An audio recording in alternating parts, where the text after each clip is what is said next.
नमस्ते। आज हम मल्टीपल कॉन्टिन्यूअस रैंडम वेरिएबल्स देखेंगे। In the last video we have seen single variable continuous random variables, right? तो आज हम मल्टीपल देखेंगे। But how we are going to do this video is कि हम एक क्लासिकल प्रॉब्लम लेंगे, बफन्स या बुफॉन्स नीडल प्रॉब्लम का। Okay, and उसके through we'll look into how to solve joint PDF and multiple continuous random variables को हम कैसे handle करते हैं। All right, so let's get started। पहले हम problem देखते हैं। तो it's something like कि आपके पास बहुत सारी parallel lines हैं, ठीक है? एक ये line है और एक ये है, and ऐसी parallel बहुत सारे हैं। The thing is कि इन सारी parallel lines के बीच का जो distance है वो distance d है। तो parallel lines के बीच का जो डिस्टेंस है दैट इज डी, ठीक है? अब आप क्या करते हो, आप कोई नीडल थ्रो करते हो, मतलब रैंडमली नीडल आप जैसे भी है थ्रो कर देते हो इस स्पेस में कहीं भी।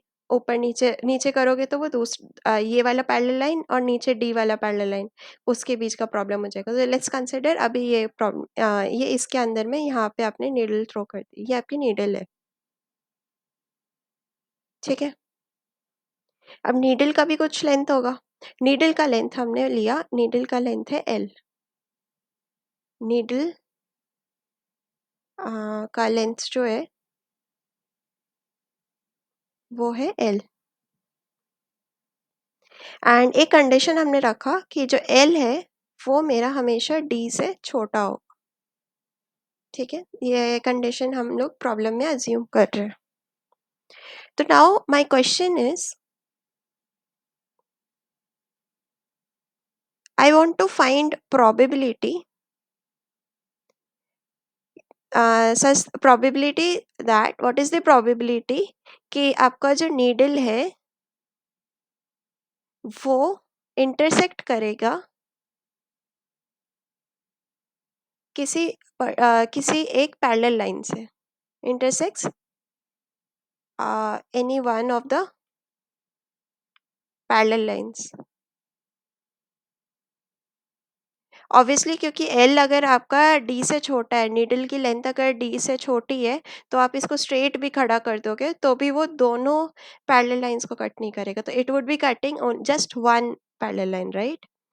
ठीक है, तो हम ये प्रोबेबिलिटी निकालना चाह रहे हैं। तो पहले हम देखते हैं कि हमारे इस प्रॉब्लम में रैंडम वेरिएबल्स कौन से हैं।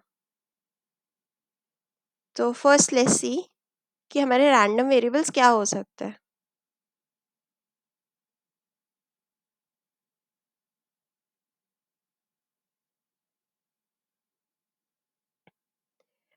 एक रैंडम वेरिएबल ये हो सकता है कि आपका जो इसका नीडल का जो मिड पॉइंट है उसको ले लेते हैं, और ये मिड पॉइंट जो है वो उसके जो नियरेस्ट पैरेलल लाइन है उससे उसका डिस्टेंस कितना है, ये वाला जो डिस्टेंस है इसको हम रैंडम वेरिएबल x मान लेते हैं। सो x एक हमारा रैंडम वेरिएबल है जो कि हमारा बता रहा है डिस्टेंस ऑफ नीडल का mid point, needles mid point, needle's midpoint to the nearest parallel line, ठीक है? और क्या रैंडम वेरिएबल हो सकता है हमारा? एक हमारा इस पे भी डिपेंड करेगा कि ये जो है आपका जो लाइन नीडल है वो नीडल इस पैरेलल लाइन से या फिर जो इसके नियरेस्ट पैरेलल लाइन है उससे वो कितना थीटा बना रहा है, ये अक्यूट एंगल कितना है। तो बेसिकली अगर हम यहाँ से भी देख लेंगे तो सेम ही एंगल आएगा, तो दिस इज द थीटा। ये एक और हमारा रैंडम वेरिएबल है, ये है कि हमारा जो अक्यूट एंगल है, अक्यूट एंगल ये जो पैरेलल लाइन से बना रहा है, acute angle needle is making, needle is forming with parallel line. ठीक है, तो जो अक्यूट एंगल है वो है मेरा थीटा। ठीक है, नाउ लेट्स सी कि हमारा सैंपल स्पेस में जो ये एलिमेंट रैंडम वेरिएबल्स लिए है उसका क्या रेंज होगा।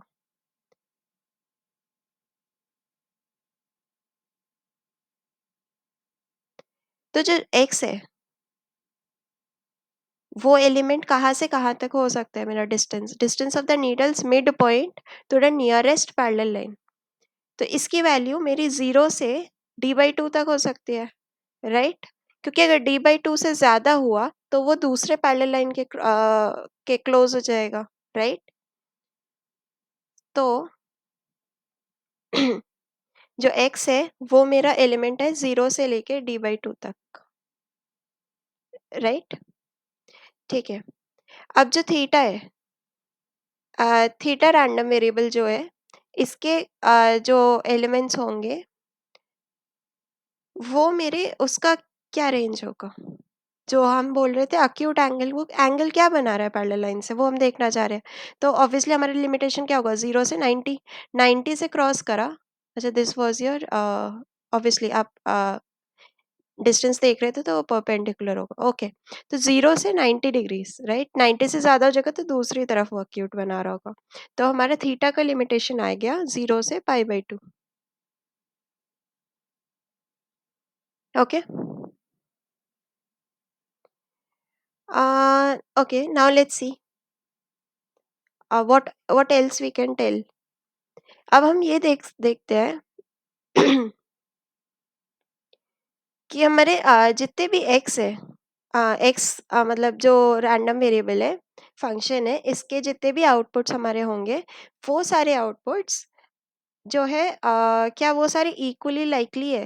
मतलब आपने आँख बंद करके नीडल को डाले या बहुत सारे नीडल्स डालने लगे तो वो कौन से पर्टिकुलर डिस्टेंस पे जाके गिरेगा, क्या वो इक्वली लाइकली नहीं है?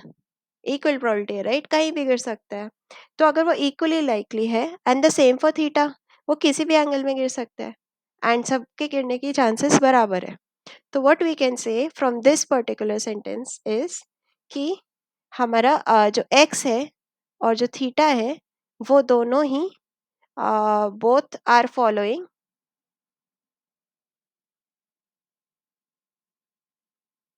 Uniform distribution, right?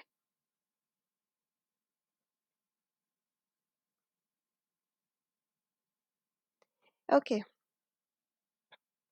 अब हम ये एक और चीज देखते हैं डिपेंडेंस और इंडिपेंडेंस के टर्म्स में। क्या हमारा x और थीटा ये दोनों डिपेंडेंट वेरिएबल है, रैंडम वेरिएबल्स हैं कि इंडिपेंडेंट है? मतलब कि हमारा जो नीडल है वो कहाँ पर गिरा है, क्या वो डिपेंडेंट है कि उसने कितना थीटा बनाया है पैरेलल लाइन से? Obviously no. And vice versa also, कि उसने कितना थीटा बनाया है इट इज इंडिपेंडेंट ऑफ कि वो कितने डिस्टेंस पे गिरा था। तो इस स्टेटमेंट से what we can claim is कि जो x है रैंडम वेरिएबल और जो थीटा रैंडम वेरिएबल है वो दोनों इंडिपेंडेंट है, इंडिपेंडेंट आरवीज या रैंडम वेरिएबल्स, ओके। तो हमारे इतने ऑब्जर्वेशंस हुए और क्या हम देख सकते हैं। एक तो हमने ये देखते हैं हमारे जो एक्स रैंडम वेरिएबल के जो हमारे आउटपुट्स हैं या जो एलिमेंट्स हो सकते हैं और थीटा के जो एलिमेंट्स हो सकते हैं ये हमारा कंटिन्यूअस रेंज में हो सकता है, राइट? ये डिस्क्रीट वैल्यूज तो है नहीं, तो ये हमारा कंटिन्यूअस है, ठीक है। तो हमें क्या देखना पड़ेगा कि हमें देखना पड़ेगा पीडीएफ। हमने लास्ट लेक्चर में देखा था प्रोबेबिलिटी डेंसिटी फंक्शन हमें कैलकुलेट देखना होता है, राइट? एंड यही अगर हमारा डिस्क्रीट होता रैंडम वेरिएबल तो हमें क्या देखना था, पीएमएफ देखना था, ठीक है। अब पीडीएफ तो देखना है बट इसमें हमारे पास एक रैंडम वेरिएबल नहीं है, we have multiple random variables X and theta. तो हमारा पीडीएफ की जगह हमें जॉइंट पीडीएफ देखना होगा। जैसे हमारे केस में जॉइंट पीएमएफ हमने देखा था for my discrete, right? Multiple discrete random variable में, सिमिलरली कंटिन्यूअस में जॉइंट पीडीएफ देखेंगे, ठीक है। तो इतना तो समझ में आया, आगे चलते हैं। तो हमारा जॉइंट पीडीएफ, पीडीएफ हम कैसे लिखते थे normally, P F x of x लिख रहे थे। तो इसमें हमारा हो जाएगा, दो वेरिएबल्स है हमारे पास, तो जॉइंट पीडीएफ हो जाएगा F of X comma theta, and X takes the value small X, theta takes the value small theta. ठीक है, अब हम लोग इसको क्या ब्रेक कर सकते हैं in terms of F X x and F theta theta. ये दोनों क्या है, हमारे मार्जिनल पीडीएफ्स है,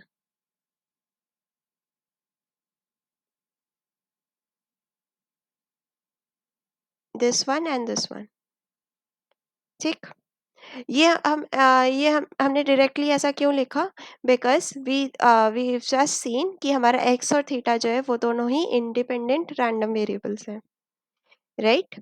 तो इंडिपेंडेंट रैंडम वेरिएबल्स है तो एक दूसरे पे तो डिपेंडेंट ही नहीं है। अगर डिपेंडेंट नहीं है तो हम उसको इंडिविजुअली मार्जिनल पीडीएफ्स के फॉर्म में लिख सकते हैं, सिमिलर टू जो हम जॉइंट पीएमएफ में कर रहे थे, यू रिमेम्बर। तो उसमें हम लोग P of x x theta, not x theta, वहाँ के जो भी तुम्हारे रैंडम वेरिएबल्स होते हैं वो, तो उसको हम separate out as individual marginal PDFs के मल्टीप्लिकेशन में लिख पा रहे थे, राइट। तो similar thing goes for your joint PDF also. ठीक है, अब ये लिख दिया। अब हम मार्जिनल पीडीएफ की वैल्यूज देखते हैं। तो हमारा डिस्ट्रीब्यूशन कौन सा है, यूनिफॉर्म डिस्ट्रीब्यूशन है, ठीक है। तो यूनिफॉर्म डिस्ट्रीब्यूशन में हम लोग पहले एक्स के लिए देखते हैं। ये एक्स है and this is F x of x, ठीक है। And what I am saying is कि यहाँ तक मेरी वैल्यू ज़ीरो है, यहाँ पे x is equal to zero से लेके x is equal to d तक I have some value, not d, हमारा लिमिटेशन क्या था, ये d/2, ज़ीरो से d/2, सॉरी, ज़ीरो से d/2, एंड फिर बाद में वापस से ज़ीरो हो जा रही है वैल्यूज, ठीक है। ये हमने ग्राफ बनाया। अब इस ग्राफ से हमको पता करना है कि ये हमारा जो एफ एक्स एक्स है उसका ये पर्टिकुलर जो वैल्यू है वो क्या है। ये हम कैसे पता करेंगे, एरिया अंडर द कर्व जो है वो कितना होना चाहिए, एरिया अंडर कर्व 1 होगा क्योंकि ओवरऑल प्रोबेबिलिटी है, ठीक है।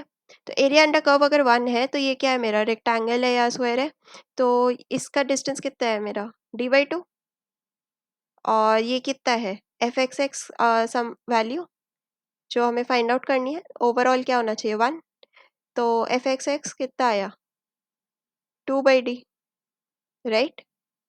तो सिमिलरली अगर आप थीटा के लिए भी करोगे फॉर दिस, तो यू विल गेट कि एफ थीटा जो होना चाहिए, marginal PDF of theta takes value theta is equal to 2/पाई, ठीक है। अब ये दोनों वैल्यूज हम यहाँ रख देते हैं और मल्टीप्लाई कर देते हैं, तो this is 2/d multiplied by 2/पाई,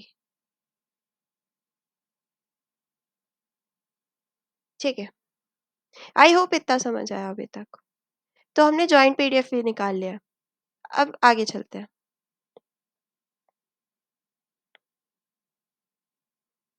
अब बेसिकली हमारे दो केसेस हो सकते हैं। दो केसेस क्या हो सकते हैं, सो लेट्स सी। हमारा एक केस हो सकता है कि ये जैसे हमारी पैरेलल लाइन थी, ये दूसरी पैरेलल लाइन है, दोनों के बीच का डिस्टेंस मेरा कितना है d, ठीक है। तो फर्स्ट केस कुड बी कि मेरे लाइन जो है, जो नीडल है वो इंटरसेक्ट किसी भी पैरेलल लाइन से नहीं कर रही है, ठीक है। तो ये लेंथ कितना है मेरा l ओवरऑल, उसके बाद ये मेरा यहाँ पर ये मिड पॉइंट है, ये मिड पॉइंट से मैंने इसका डिस्टेंस निकाला to my nearest parallel line, ठीक है। और ये नियरेस्ट पैरेलल लाइन, ये मेरा रैंडम वेरिएबल था x, और दूसरा हमने क्या किया था, यहाँ से हमने थीटा मेजर करा था, ये है थीटा। क्योंकि ये mid point of my needle है, तो ये जो आगे का वो है, this portion of my needle, ये लेंथ कितना है l/2। तो फाइनली ये जो मेरी हाइट है ये वाली, ये कितनी है l/2 साइन थीटा, राइट। ठीक है, तो हम लोग पहले केस 1 देखते हैं। ये वो वाला केस है जब मेरी नीडल isn't intersecting। ये नीडल कब इंटरसेक्ट नहीं करेगी? जब मेरा x जो है, ये वाला जो हाइट है x, ये मेरा बड़ा है, this is greater than L/2 sin theta, right? ठीक है, now let's move on to the next case, case number 2। Case 2 में है, ये आपकी पैरेलल लाइन है और ये आपका नीडल है ऐसी कोई, ठीक है? इसका सपोज मिड पॉइंट कहीं है, यहाँ पर है suppose mid point, that's not logical. ऐसे नीडल है, ये मिड पॉइंट यहाँ लाई कर रहा है एंड ये इसका लेंथ है टू, इट्स पैरेलल लाइन और ये x है, ठीक है? अब इसके पर यहाँ पे हम इसके थ्रू पैरेलल लाइन के पैरेलल हमने एक लाइन खींची, इससे ये डिस्टेंस कितना बना रहा है? नीडल थीटा, ठीक है? और ये जो लेंथ, ये वाला जो यहाँ से यहाँ तक का लेंथ है, ये कितना है? L/2। और ये जो एंड पॉइंट है वो मेरा कितना बना रहा है नीचे? ये हाइट कितनी है इसकी? L/2 sin theta. Similar calculations जो हमने यहाँ किया, बट अब मेरा फर्क कहाँ पड़ा? ये केस 2 था मेरा, जिसमें नीडल जो है इंटरसेक्ट कर रही है और इसी की प्रोबेबिलिटी हमें निकालनी थी। This was my question also, needle is intersecting the parallel line,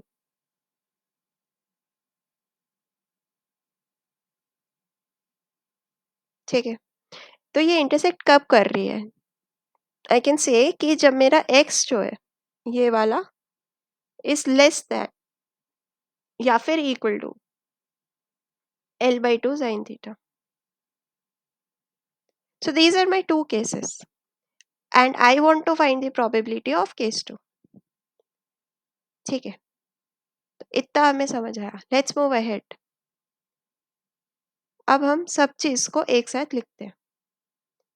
तो finally we want to find probability of x less than L/2 sin theta,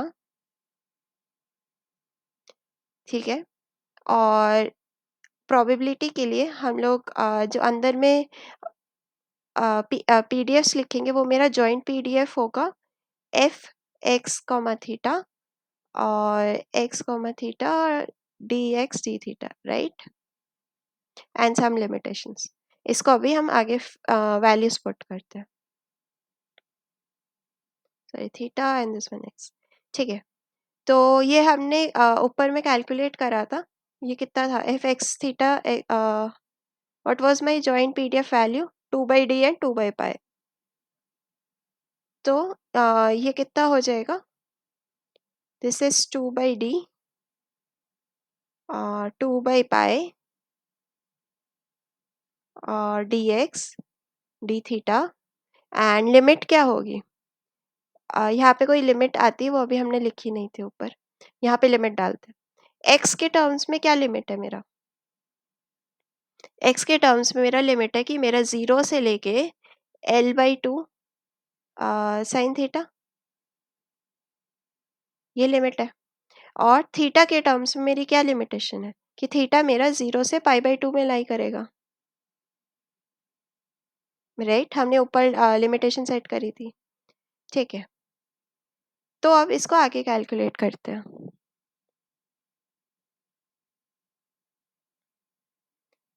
ये कांस्टेंट वैल्यूज है, इसको बाहर निकाल लेते हैं। So this becomes 4/d π and integral 0 to π/2। अंदर में खाली हो गया, बाहर में x आया, x में ये लिमिट सेट करी, तो finally we are left with L/2 sin theta d theta, ठीक? अब L/2 भी मेरा कांस्टेंट है, वो भी बाहर आ गया, तो finally I am left with sorry 2L divided by d π 2L divide by T pi and sine theta का इंटीग्रल हो गया माइनस कॉस थीटा और इसमें लिमिट डालनी है 0 से पाई बाई 2। ठीक है, कॉस पाई बाई 2 कितना होता है 0, कॉस 0 कितना होता है 1। ओवरऑल मेरी वैल्यू कितनी आ गई 2L by T pi. This is my final answer. तो आई होप आपको चीज़ें दिखी, समझ में आया ये प्रॉब्लम। काफ़ी अच्छी प्रॉब्लम है ये and I hope you got things clear. You have understood the Buffin's or Buffin's needle problem. तो that's it for today. अगर आपको मेरा कंटेंट अच्छा लगा तो प्लीज़ लाइक शेयर और सब्सक्राइब करें ताकि ये नॉलेज और भी लोगों तक पहुंच सके और अपने डाउट्स एंड फीडबैक ज़रूर कमेंट करना। धन्यवाद।